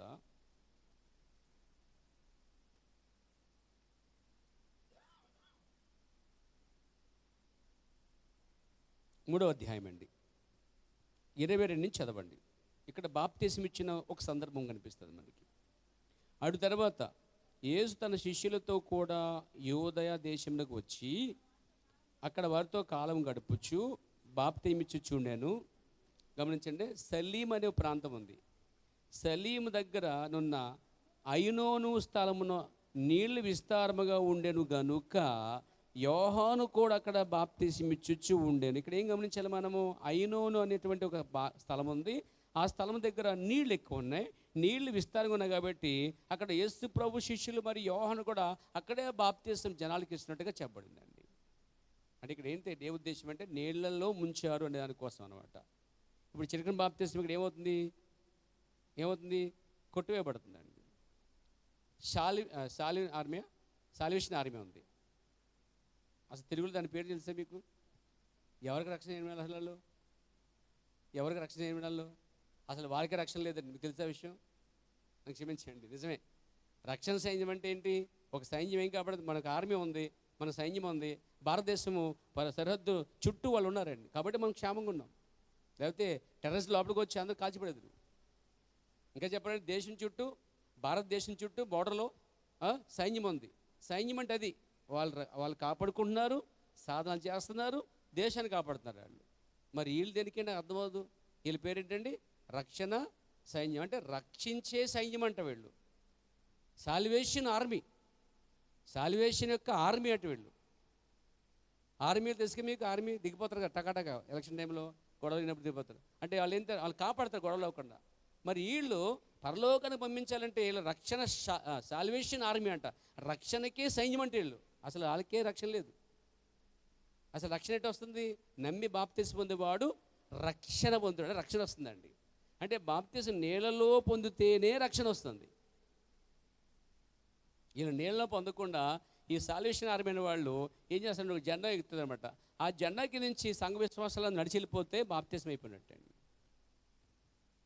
ఏంటంటే జెండా ఎత్తితే, జెండా కింద వెళ్తే మరి అక్కడ నీళ్ళు లేవు, అసలు నీళ్ళే లేవు అక్కడ. ఇక్కడేమో యేసుక్రీస్తు వారు శిష్యులు మరి యోహాను కూడా సాక్షాత్తు యేసుప్రభు వారే స్వయంగా నీళ్ళలో దిగి బాప్తిసం పొందాడు. అది చాలా సరిపోద్ది మనకి, ఇంకెక్కువ ఎక్స్పీరియన్స్ అవసరంలే. ఆయనకంటే గొప్ప సాక్ష్యం ఏముంది? పైగా ఈ జెండా ఎత్తడం అనే బాప్తిసం అసలు బైబిల్కి సంబంధం లేని కార్యం అండి. అసలు బైబిల్లోనే లేదు, అసలే కలపబడిన బాప్తిసం అండి అది. సెలెక్టెడ్ బాప్తిసం ఉంది సంఘాల్లో ఉన్నాయి, క్రైస్తవ సంఘాల్లో, కానీ బైబిల్లో లేదండి. కాబట్టి నీళ్లు పైనేయటం తప్పు, జెండా ఎత్తి బాప్తిసం ఇవ్వటం తప్పు. బాప్తిసం అనేది వ్యక్తిని మారుస్తున్న తర్వాత వ్యక్తిని తీసుకెళ్ళి జాగ్రత్తగా నీళ్ళలో ముంచడం అనేది బాప్తిసం అన్నమాట. అందుకే బాప్తిసం అంటే అర్థం ఏంటి? పాతి పెట్టబడుట. వాక్య ప్రకారముగా, నా సొంత ఎక్స్ప్రెషన్ కాదు, నా సొంత వివరణ కాదు, ఇది లేఖనానుసారమైన వివరణ. అలాగని ఇది కేవలం యేసుక్రీస్తు వధువు సంఘం యొక్క బోధ కాదు, ఈ సంఘం బోధ కాదు, ఇది పాఠ బోధ కాదు, సొంత బోధ కాదు. ఇది బైబిల్లో అలా ఇచ్చినటువంటి సందర్భాన్ని బోధగా బోధించినమాట అండి. కాబట్టి ఇక్కడ ముంచుట బాప్తిసం అండి. ఇక్కడ చూడండి, ఐనోను స్థలం దగ్గర నీళ్లు విస్తారంగా ఉన్నాయి కాబట్టి వారు బాప్తిసం పొందుతున్నారు. ఇంకొక వాక్యం కూడా చూద్దాం. అపోస్తుల కార్యగ్రంథం 8కి వచ్చేద్దాం. అపోస్తుల కార్యగ్రంథం 8వ అధ్యాయంకి వచ్చేద్దాం. ఇక్కడ కూడా బాప్తిసం అనేది నీళ్ళలో వచ్చినట్టుగా, ముంచినట్టుగా, నీళ్ళలో దిగినట్టుగా ఆధారాలు కనిపిస్తాయి మనకి. ఎందుకు చెప్తున్నానంటే బాప్తిసం అంటే పాతి పెట్టబడుట, నీళ్ళలో కడుగుట, మూడోది ముంచుట అని అర్థం వస్తుంది. ఒకడు ముంచుడు దాన్ని ఒప్పుకోడు, ఒక క్రైస్తవుడు. ఎందుకండి ముంచాలండి? అవసరం ఏముంది? బాప్తిసం అంటే ముంచడం అక్కలేముంది? ముంచడం అక్కలే అవసరం లేదు అంటారన్నమాట. దానికి కూడా కొన్ని కారణాలు చెప్తాను మీకు. తప్పుడు లేఖనాల వల్ల, అంటే తప్పుడు లేఖనాన్ని తప్పుడు అర్థం చేసుకుంటాం వల్ల. ఇప్పుడు చూద్దాం 8వ అధ్యాయము 35.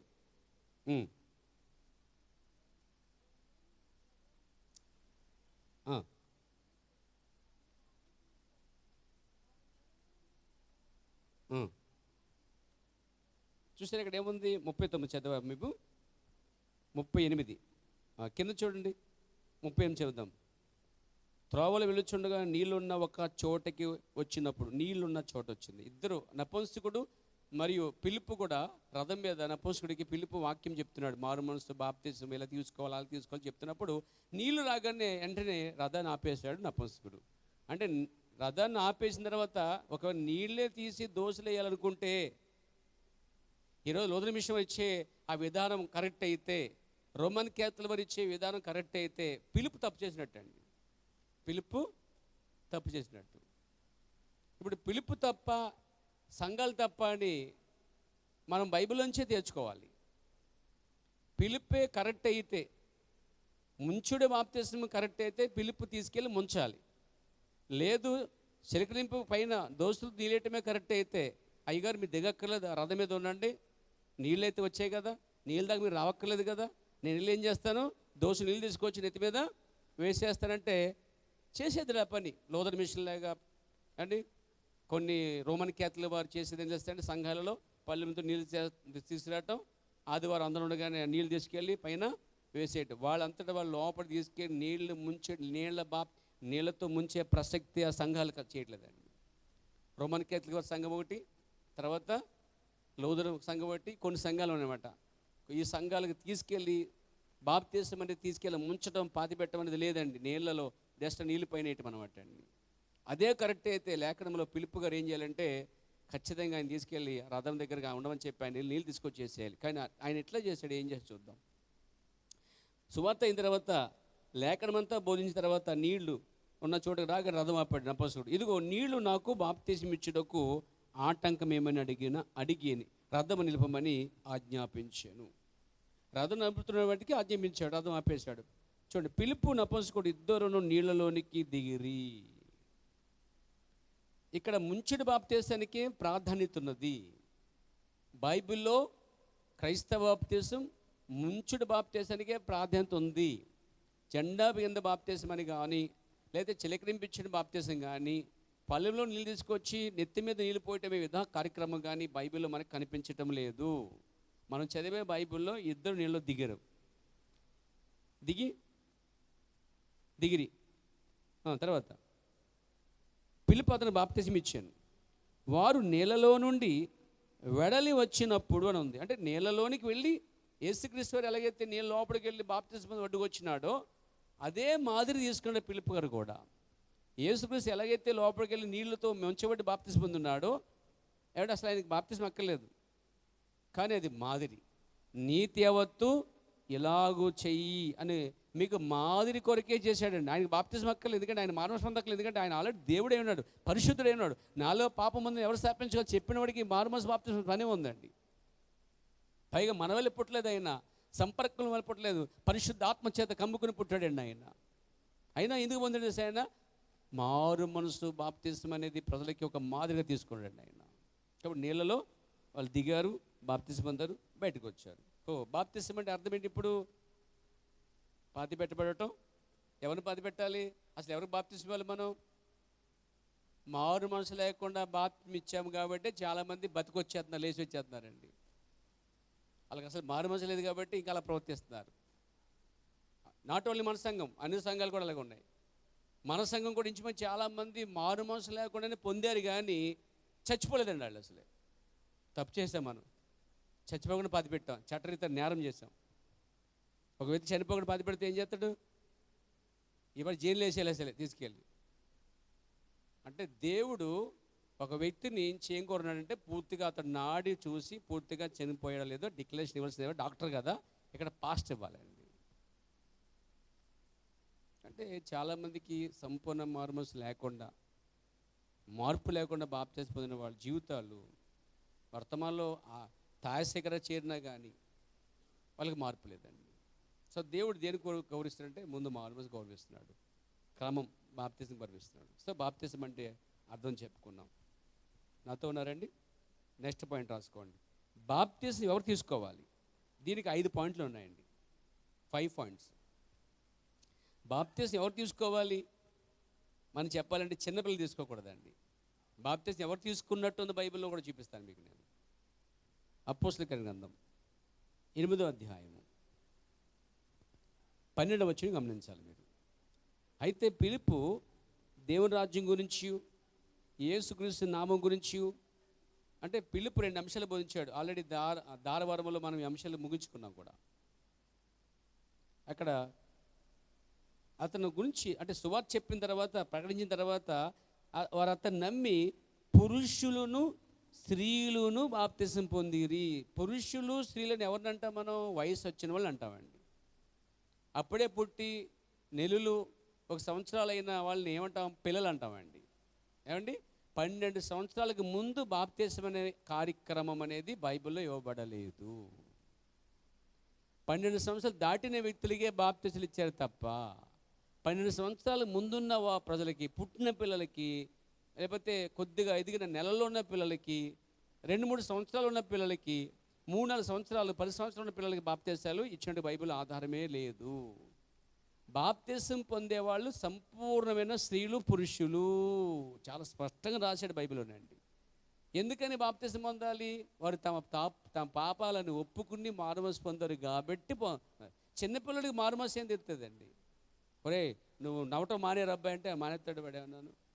ఒరే నువ్వు అమ్మ అంటే మానేరంటే మానేస్తాడు వాడు. అక్కడికి అసలు ఏమీ లేదు. అసలు అడికి పాపమే కూడా ఏమీ 12 ఏళ్లకు మునుపు పాపం అనేదే ప్రసక్తి వారికి తెలియదు, ఎరగరు వాళ్ళు. 12 సంవత్సరాల తర్వాత పంచేంద్రియాలు బాగా పనిచేస్తాయండి. కళ్ళు బాగా పనిచేస్తాయి, చెవులు బాగా పనిచేస్తాయి. 12 సంవత్సరాలు వచ్చినాయా అబ్బాయికి అమ్మాయికి, అక్కడి నుంచి వారికి పాపం ఏమిటో అనేది మెల్లగా అవగాహన వస్తుందండి. పాపం అంటే అర్థమవుతుంది, చెడు కార్యం అంటే అర్థమవుతుంది. అసలు ఇవన్నీ అవగాహన లేని వ్యక్తి బాప్తిసం తెలుస్తున్నారు సంఘాలు చాలామంది. అంటే ఆచార ప్రకారం వెళ్ళిపోతున్నారు అనమాట. కొంతమంది ఏం చేస్తారు, చిన్నప్పుడే బాప్తిసం ఇచ్చేసేవాడు వాళ్ళకి మనము, కాబట్టి వాళ్ళు సంఘ సభ్యులు అంటారండి వాళ్ళు. అసలు బైబిల్లో బాప్తిసం ఎవరు పొందకు వచ్చారు? వాక్యం విన్న తర్వాత, మనసు నొచ్చుకున్న తర్వాత, మారు మనసు పొందిన తర్వాత, సువార్త వినాలి వాళ్ళు. సువార్తలో వారు నిజంగానే సువార్త వాళ్ళని కఠినంగా హృదయాన్ని కట్ చేయాలి, హృదయాన్ని పగలగొట్టాలి. వాళ్ళు పశ్చాత్తాపడాలి, పాపులను గుర్తించాలి, అప్పుడు నా కోసం చనిపోయాడని గుర్తించాలి, మారుమనసు పొందాలి. అప్పుడు వాళ్ళు వచ్చి బాప్తిసం కావాలని అడగాలండి. ఆ సిచ్యువేషన్ బైబిల్లో చూపిస్తాను మీకు. చూడండి, మత్తయి సువార్త 3వ అధ్యాయంకి వచ్చేసినట్లయితే, క్షమించండి అక్కడ కాదు, లూకా సువార్తకు వచ్చేసాయి. లూకా సువార్త 3వ అధ్యాయం చూడండి. మీరు జాగ్రత్తగా గమనించండి, ఎవరు ఏ రకమైన వారు మారుమనసు పొందుతున్నారు, ఏ రకమైన వారు బాప్తిసం పొందుతున్నారు గమనించండి. 8వ వచనం ఉండండి. మారుమనసు తగిన ఫలం ఫలించుడి.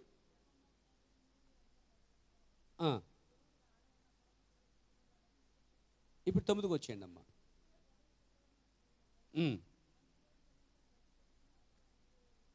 10. సో వాక్యం చెప్పిన తర్వాత జనులు ఏమంటున్నారు తెలుసండి? ఏం చేయాలని అడుగుతున్నారు. పేతురు దగ్గర అదే చెప్పి అడిగారు వాళ్ళు. ఒక సువార్త కూటం జరిగిందంటే, స్పష్టత వచ్చిందంటే, ఒక వ్యక్తి ఇచ్చి అడగాలి. ఇప్పుడు నేను ఏం చేయాలని అడగాలన్నమాట. వాళ్ళు అడగట్లేదంటే 2 కారణాలు: అతను సంఘర్షణ కట్టేసింది, లేదా అతను సిగ్గుపడుతున్నాడు, ఆమె సిగ్గుపడుతుంది. అయ్యో నేను పెద్దోడిని అయిపోయాను కాబట్టి ఈ విషయాన్ని మళ్ళీ అడగటం ఏంటి? సంఘాలు ఎప్పటి నుంచో కొనసాగుతున్నాను, ఆల్రెడీ ఏదో రకమైన పొందేస్తాను, మళ్ళీ బాప్తిసం అంటే ఇప్పుడు నేను నాలాంటి పెద్దవాడు, నాలాంటి సంఘంలో పాతిపోయిన పాతి విశ్వాసి మళ్ళీ బాప్తిసం పొందాలంటే అమ్మో అని అంటే వాళ్ళు పబ్లిక్ని చూసి భయపడుతున్నారండి. 2 కారణాలండి. వాళ్ళు భయపడని ఉండాలి, లేదా సంఘశాఖ కట్టుబడి ఉండాలి. వాళ్ళు 2 కారణాలు తప్ప మిగతా వాళ్ళు ఖచ్చితంగా వచ్చి పొందుతారండి. వాళ్ళు అలా వచ్చిన వాళ్ళే మీరు. దేవునికి స్తోత్రం కలిగాక.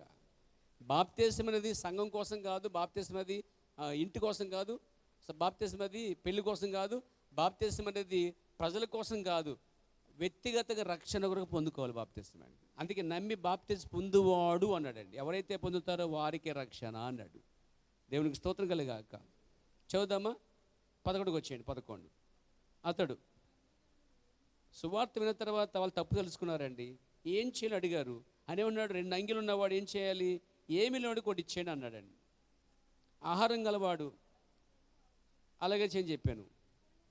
12 వచ్చిన సుంకర్లు బాప్తిసం పొందవచ్చి బోధకుడా బాప్తిసం పొందడానికి ముందే వచ్చి అడుగుతున్నారు ఏం చేయాలి అని. అంటే వారికి మారు మనసు అంటే అర్థమైంది. వాళ్ళకి చేయకూడదు, ఏమేం చేయకూడదు, ఏమేం చేయాలో తెలుసుకున్నారు కాబట్టి, అయ్యా ఇప్పుడు నాకు బాప్తిసం కావాలి, అయితే దానికి ముందు ఏం చేయాలి అడిగారు. వాళ్ళు కూడా అంతే. పెంతెకొస్తు దినాన 3000 మంది బాప్తిసానికి వచ్చేటప్పుడు ముందుగా వారు వాక్యం నొచ్చుకుంది. వారు హృదయంలో నొచ్చుకున్న వాళ్ళు వచ్చారు. 3000 మంది కదా అక్కడ ఉంటారు, చాలా వేల మంది ఉన్నారు. 1000 మందిలో 3000 మందికే హృదయంలో వాక్యం నొచ్చుకుంది కాబట్టి పేతురు ఎద్దుకు వచ్చి, అపోస్తలుల ఎద్దుకు వచ్చి, అయ్యా మాకు అర్థమైంది, మాకు తెలిసింది, ఇప్పుడు మేమేం చేయాలి అని అడిగారు. మారు మనసు అనేది మొదటి కార్యము అని చెప్పుకొచ్చాడు. 2వ కార్యము బాప్తిసం అని చెప్పుకొచ్చాడు. చూడండి, ఎక్కడ చట్టం మారలేదండి. దేవుని చట్టం ఎక్కడ కూడా మారలేదు. ఈ లెవెల్లో మార్చేశారు మొత్తం మీద వాళ్ళు. అందుకే మనం బ్యాక్ టు ద బైబిల్ మళ్ళీ బాప్తిసం విషయంలో మనం అక్కడ ఆ పునాది ఎద్దుకు రావాల్సి ఉందన్నమాట. ఆ పునాదికి తీసుకొచ్చి కేకలు వేసిన వాడే మొదట పేతురు, తర్వాత పౌలు, తర్వాత ఈ కాల ప్రవక్త అయి ఉన్నాడండి. పేతురు, పౌలు వీళ్ళంతా వెళ్ళిపోయిన తర్వాత 1600 సంవత్సరాల తర్వాత మరలా ఆ బాప్తిసం కొనుక్కున్న వ్యక్తి తరములో విలియం బ్రాన్హమ్ ఒక్కడేనండి పేరు మొత్తసారి. మళ్ళా అందుకే వెనక్కి తీసుకొస్తాడు. ఈ బాప్తిసం అనే పునాది వేయబడింది అంటాడు ఆల్రెడీ.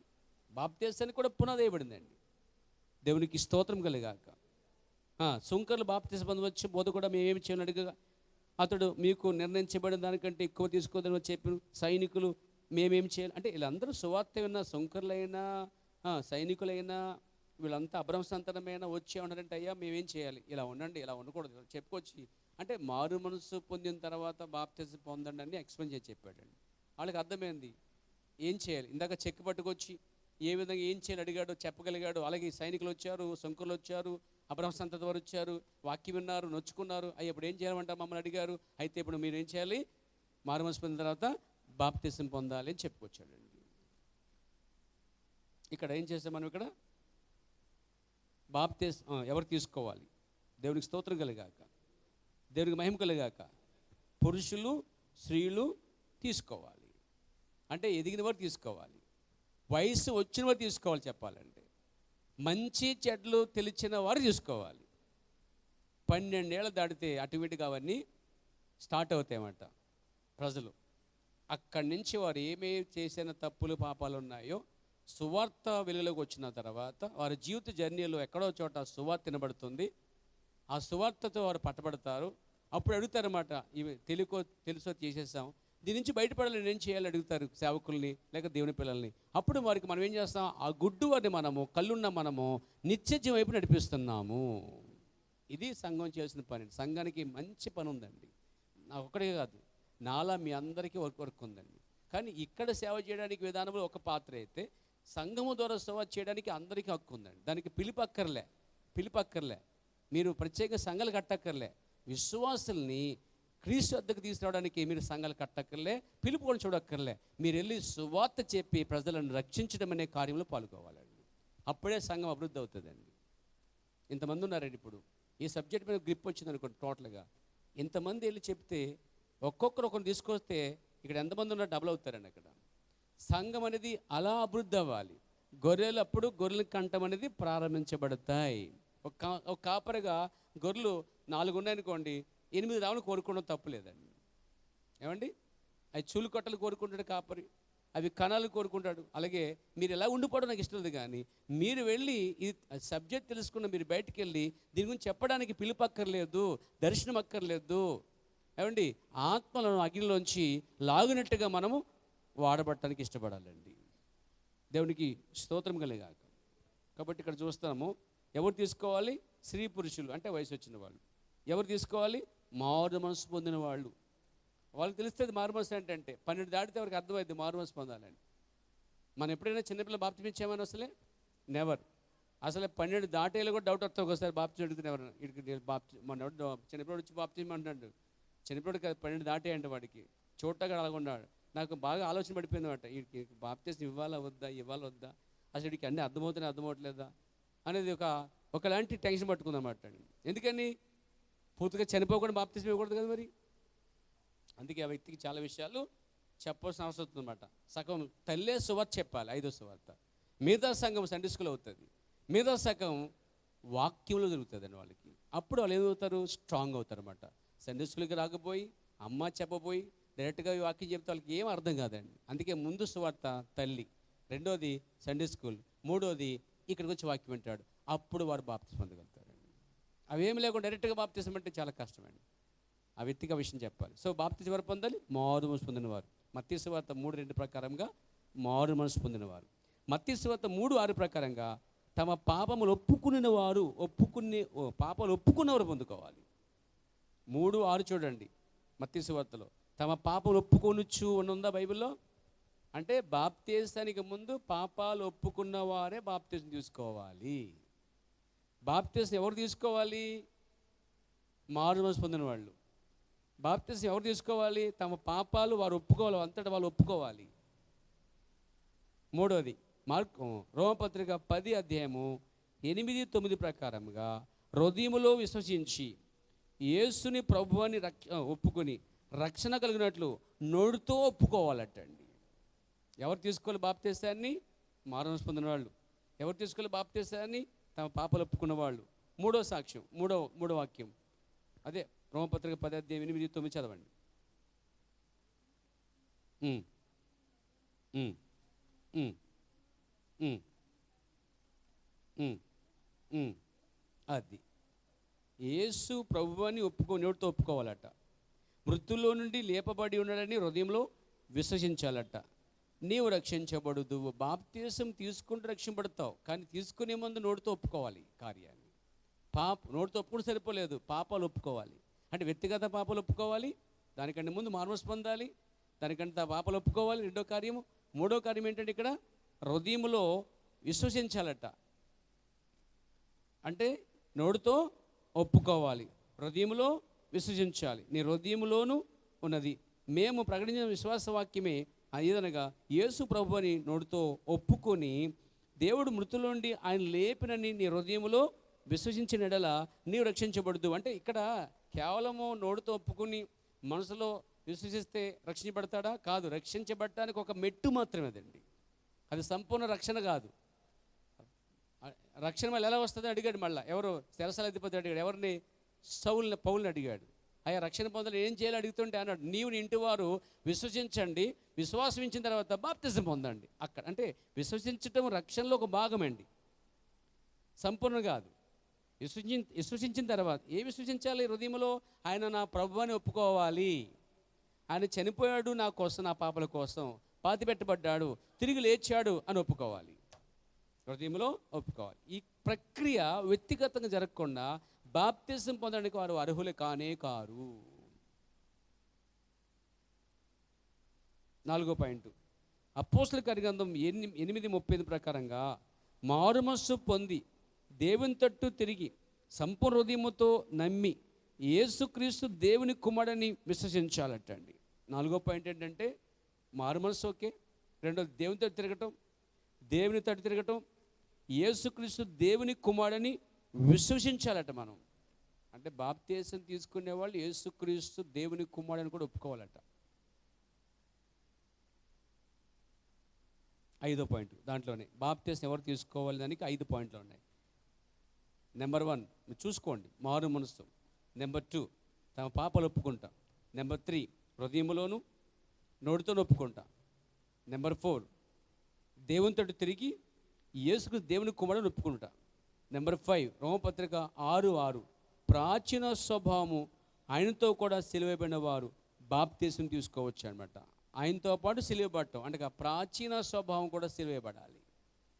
ఇంత జరగకుండా బాప్తిసం ఎలా పొందేస్తారండి? ఎంత ఉంది బాప్తిసం పొందటకు వచ్చే వరకు ఇచ్చే సబ్జెక్ట్ అండి ఇది. ఇదేమి జరగకుండా చాలామంది అసలు బాప్తిసమే లెక్క చేయరండి.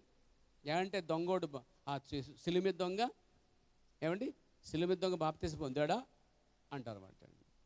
వాస్తవానికి బాప్తిసం పొందడానికి సమయం లేదు కదా. రెండోది అతను పట్టబడిన దొంగ ఉన్నాడు, కానీ అతను పశ్చాత్తాపడ్డాడు. దేవుడు అతనికి అనుమతి ఇచ్చాడు. నీకివ్వడు అనుమతి, ఎందుకంటే నువ్వు బంధకాలు లేవు, నువ్వు స్వేచ్ఛగా ఉన్నావు. నువ్వు నీటి వద్దకు అతను సిలువ దిగి నీటి వద్దకు రావడానికి అతను పర్మిషన్ లేదు. రోమ చక్రవర్తి రోమ యొక్క డిపార్ట్మెంట్ వారు అతను బంధించారు, కాబట్టి అతనికి పర్మిషన్ ఎవరు? ఏమండి జైల్లో ఉన్నవాడు నేను ఇంటికి వెళ్ళి భోజనం చేస్తాను ఒప్పుకుంటారా? ఏమండి ఒప్పుకుంటారా? జైల్లో ఉంటారు కదా చాలామంది. ఏమండి కానిస్టేబుల్ గారు, ఎస్ఐ గారు కొంచెం లాక్ ఓపెన్ చేయండి, నేను ఇంటికి వెళ్ళి భోజనం చేస్తాను, మా ఆవిడ చికెన్ కూడా ఉందంటండి అని అప్పుడు ఓపెన్ చేసి వెళ్ళిరా బాబు అంటారా? ఒప్పుకుంటారా? అలాగే సిలువ మీద దొంగ కూడా రోమా చట్ట ప్రకారంగా బంధకాలు ఉన్నాడండి అతడు. కాబట్టి అతను వచ్చి మళ్ళీ బాప్తిసం పొందే అవకాశాలు లేవు, కాబట్టి ఛాన్స్ లేదు. కాబట్టి అక్కడ దేవునికి అర్థమైంది ఏంటంటే వీడు పశ్చాత్తాపడుతున్నాడు, కానీ ఇక్కడ బాప్తిసం పొందే అవకాశం లేదు, కాబట్టి దేవుడు అతన్ని అంగీకరించాడు. అది ఆయనకి ఇష్టమైంది. దాన్ని తీసుకుని చాలామంది స్వేచ్ఛకున్న వాళ్ళు కూడా, స్వతంత్రతగా ఉన్న వాళ్ళు కూడా అతను పొందాడేంటి మనం పొందడానికి, ఆయనకి నీకు చాలా తేడా ఉంది. అలా అడ్డుకొలుగా మాట్లాడుకునే వ్యక్తికి ఖచ్చితంగా కళ్ళు తెరిచే వర్తమానం అయితే చెప్పాల్సిన అవసరం మనకు ఉందండి. సో ఇక్కడ 5వ పాయింట్ చెప్తాం. 5వ పాయింట్ ఏంటి? దగ్గర ప్రాచీన స్వభావం ఆయనతో కూడా సిలువబడటం అన్నమాట, అది బాప్తిసం పొందటం. ఈ 2 పాయింట్లు ముగిస్తాను పేరు నేను. అంతేగాని సంఘ సభ్యత్వం కోసం బాప్తిసం తీసుకోకూడదండి, పెళ్లి కోసం తీసుకోకూడదు, కొంతమంది చనిపోతే పెట్టిలో పెట్టాలి కాబట్టి కొంతమంది బాప్తిజం తీసుకుంటారు, అందుకోసం కాదు. ఏమండి, రక్షణ కొరకే బాప్తిజం తీసుకోవాలి. నమ్మి బాప్తిజం పొందేవాడు రక్షించబడతాడు అన్నదండి. సో కాబట్టి ఇక్కడ పాయింట్ 1 మనం చెప్పుకున్నాం ఏంటండి, బాప్తిజం అంటే ఏమిటి చెప్పుకున్నాం. దానికి 3 పాయింట్లు, 3 ఆధారాలు ఇచ్చాను. 3 ఆధారాలు. బైబిల్ చట్ట ప్రకారంగా, బైబిల్కి ఒక చట్టం ఉందండి, దేన్ని నమ్మటాకైనా 3 ఆధారాలు ఉండాలట. అది కూడా మీకు చూపిస్తానండి. మనం ఏం చూపించినా, అవతల ఏం చూపించినా 3 సాక్ష్యాలు ఉండాలండి. ద్వితీయోపదేశకాండము 19వ అధ్యాయము 15వ వచనాన్ని గమనించండి.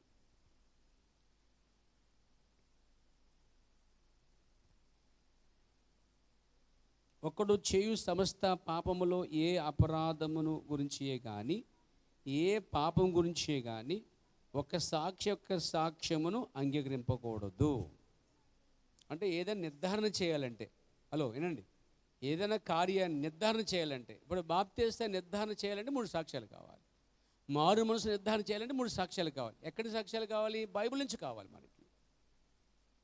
2 సాక్షుల మాట మీదైనను, 3 సాక్షుల మాట మీదైనను ప్రతి సంగతి అని ఉంది. అది బాప్తిజమే కావచ్చు, మారుమనసే కావచ్చు, దైవత్వమే కావచ్చు, ప్రవర్తే కావచ్చు, లేకపోతే స్త్రీ బోధే కావచ్చు, లేదా ఏదైనా కావచ్చు. తీసుకోండి, ఏది తీసుకున్నా 3 సాక్ష్యాధారాలు కావాలండి. ప్రతి మాట మీద ప్రతి సంగతి స్థిరపరచబడును. అంటే 3 సాక్ష్యాల ద్వారా ఏదైనా ఒక కార్యం స్థిరపరచవచ్చు అని బైబిల్ చట్టం చెప్తుంది. బైబిల్ ప్రకారంగా 3 సాక్ష్యాలు ఉండాలి. అయ్యా, తండ్రి కుమార పరిశుద్ధాత్మలో బాప్తిజం ఉన్నట్టుగా 3 సాక్ష్యాలు తీసుకురండి, ఇది బైబిల్ చట్టమని అడగొచ్చు మీరు. బైబిల్ యొక్క ఆధారం కోరుతుంది. తండ్రి కుమార పరిశుద్ధాత్మలో బాప్తిజం ఉన్నట్లుగా 3 సాక్ష్యాలు తీసుకురండి, 3 బైబిల్ పొందినట్టుగా తీసుకురండి చెప్పాలి. లేదా జన్ల కింద పొందినట్టుగా బాప్తిజానికి 3 సాక్ష్యాలు తీసుకురండి, 2 లేక 3 తీసుకురండి చెప్పొచ్చండి. ఇది చట్టం, బైబిల్ చట్టం. బైబిల్ కోర్టులో సాక్షులు ప్రవేశపెట్టండి. ఈ బైబిల్ కోర్టులో సాక్ష్యాలు ప్రవేశపెట్టండి. జెండ కింద బాప్తిజం పొందొచ్చాయా అనే వాళ్ళకి 3 సాక్ష్యాలు తీసుకురండి. బయట నుంచి కాదు, బైబిల్ నుంచి తీసుకురావాలి. అలాగే పిల్లలు బాప్తిజం ఇచ్చడం అనే కార్యక్రమంలో బయట నుంచి కాదు, ఆ సంఘం ఇస్తుంది, ఈ సంఘం ఇస్తుంది కాదు, బైబిల్లో ఇచ్చినట్టుగా 3 సాక్ష్యాలు బయటకు తీసుకురావాలి మనం. అది రక్షణ కార్యమైనా, అది సువార్త అయినా, అది బోధ అయినా, బైబిల్ ఏ అంశం తీసుకోండి, any topic recording the Bible ప్రకారంగా అందులో రికార్డ్ అయి ఉండాలండి. దాన్ని మనం తీసుకోవాలి, దాన్ని బట్టి చేయాలి. ఒక డాక్టర్ గారు ఆ పుస్తకం చదివే కదా మీకు మందు రాస్తున్నాడు, లేక సొంతంగా రాస్తున్నాడా? ఏమండి, ఒక మెకానిక్కి ఆ పాయింట్ ఏమైనా అర్థం కాకపోతే ఏం చేస్తాడంటే, ఒక పుస్తకం ఉంటుంది దానికి సంబంధించింది మెకానికల్, దాన్ని చూసి చదివి ఎక్కడో పట్టుకుని దాన్ని రిపేర్ చేస్తాడు. ఒక డాక్టరు ఒక పుస్తకం మీద ఆధారపడ్డాడు, ఒక మెకానిక్ ఒక పుస్తకం మీద ఆధారపడ్డాడు. ఏమండి, అలాంటప్పుడు క్రైస్తవుడు ఏ పుస్తకం మీద ఆధారపడాలంటే బైబిల్ అనే పుస్తకం మీద ఆధారపడాలండి. దేవుని నామమున మహిమ కలుగుగాక. ఇప్పుడు ఈరోజు ప్రజలు బైబిల్ చూడట్లేదండి, ఏం చూస్తున్నారు? సంఘాలను చూస్తున్నారు. ఆ సంఘం లేదా, ఈ సంఘం లేదా, అమ్మ స్త్రీ బోధించకూడదమ్మా అని అనుకోండి. ఎప్పటి నుంచో కావిడ బోధించట్లేదా? మీరు నిన్నకాక మనం వచ్చి చెప్తున్నారు, ఇప్పుడు మీకంటే ముందు నుంచి కావిడ బోధిస్తుంది. లేకపోతే ఎవరి పేర్లు ఎత్తారన్నమాట, ఎవరి పేర్లు? ఇంకా మీరు పాతకాలం తెలియదు మీకు గాను. ఏమండి, డీజీ దినకర్ భార్య బోధిస్తుంది అని చెప్తారండి. అది ఎప్పటి నుంచి ఆ పాతకాల పాస్టర్ గారి భార్య బోధించింది, అసలు మీరు పుట్టక నుంచే బోధ చేస్తున్నారు అంటారు. అసలు బైబిల్లో స్త్రీ బోధించినట్టుగా సంఘాన్ని నడిపించినట్టుగా, బాప్తిజం ఇచ్చినట్టుగా, ప్రవృత్తి ఇచ్చినట్టుగా, సంఘాన్ని నడిపించేటట్టు ఆ నాయకత్వ లక్షణాలు స్త్రీకి దేవుడు ఇవ్వలేదు, అది ఒక పురుషునికి ఇచ్చాడు. పేతురికి పెళ్ళయిందా లేదా? మరి పేతురికి భార్య ఉంది లేదా? అసలు భార్య రంగం మీద కనిపిస్తుందా? చూడండి, మీకు పేతురు పరిచయంలో భార్య పాత్ర మీకు కనిపిస్తుందా? ఎవరు? ఈ కాల ప్రవర్తనాడు విలియం బ్రాన్హం, తనకు కూడా భార్య ఉంది, ఆ భార్య రంగం మీద కనిపిస్తుందని చూడండి. పాత్రకి వెళ్ళిపోదాం. పాత్రలో అహరోన్ చూద్దాం. అహరోనికి పెళ్ళైందా లేదా? మరి భార్య ఎక్కడన్నా అహరోని వల్ల యాజకత్వం చేసిందేమో చూడండి. అటు పాత నిబంధన సాక్ష్యం ఉంది, ఇటు కొత్త నిబంధన సాక్ష్యం ఉంది. కానీ బైబిల్కి అక్కర్లే, బయట వాళ్ళు సాక్షులు తీసుకున్నారు ప్రజలండి. ఇప్పుడు బంగారాన్ని ఒరిజినల్లో కాదో కంసాలు వాడటండి ఒక గీటర్ అయ్యి చూస్తాడట. అంటే గీటర్ అయిన దాని మీద ఆధారపడి ఇది బంగారము కాదని తేల్చేది గీటర్ అయితే, అతను తెలుసుకోవడానికి ఒక మార్గం ఉన్నట్లయితే, మరి క్రైస్తవుడు తెలుసుకోవడానికి ఒక మార్గం ఉండొద్దు? అదే మార్గం ఇది వాక్యం అన్నమాట. మన గీటర్ ఏంటండి? బైబిల్. మన కొలమానం ఏంటి? బైబిల్ అన్నమాట. ఇక్కడ కొలుసుకుని చూసుకోవాలి అన్నమాట. కాబట్టి ఇక్కడ బాప్తిస్మం అంటే అర్థం చెప్పుకున్నాం, బాప్తిస్మం ఎవరు తీసుకోవాలో చెప్పుకున్నాం. 3 పాయింట్లు చెప్పాను మీకు, అంటే 2 పాయింట్లు చెప్పాను. బాప్తిస్మం అంటే అర్థం చెప్పాను, బాప్తిస్మం ఎవరు తీసుకోవాలో చెప్పాను. ఇలా చాలా కార్యక్రమాలు ఉన్నాయి, కానీ ఈరోజు దీన్ని ఇంకా ముందుకు తీసుకెళ్ళాలి, చాలా సమయం అయిపోయింది. దేవునికి మహిమ కలుగాక. ఇప్పుడు చెప్పిన 2 పాయింట్లు చూడండి. ఒకటి, బాప్తిస్మం అంటే అర్థం చెప్పుకున్నాం. రెండోది, బాప్తిస్మం ఎవరు తీసుకోవాలని చెప్పుకున్నాం. ఈ రెండు అర్థమైనాయండి మీకు? ఎవరు తీసుకోవాలో, బాప్తిస్మం అంటే ఏమిటో అని అర్థమైతే చక్కగా రాసుకోండి, అధ్యయనం చేయండి, బయటికి వెళ్ళి చెప్పడం ప్రయత్నం చేయండి. మీ ద్వారా కొన్ని ఆత్మలు అయితే నడిపించబడవలసిన అవసరత పని ఉంది. మీ అందరికీ దేవుని పని ఉంది, అందరూ దేవుని పని చేయండి. దేవుడిని దీవించి ఆశీర్వదించింది గాక. వచ్చే బుధవారం మళ్ళీ మిగతా ఆ లెసన్ తీసుకుందాం మనం అక్కడి నుంచి. God bless you all. లేచి నిలబడదామండి.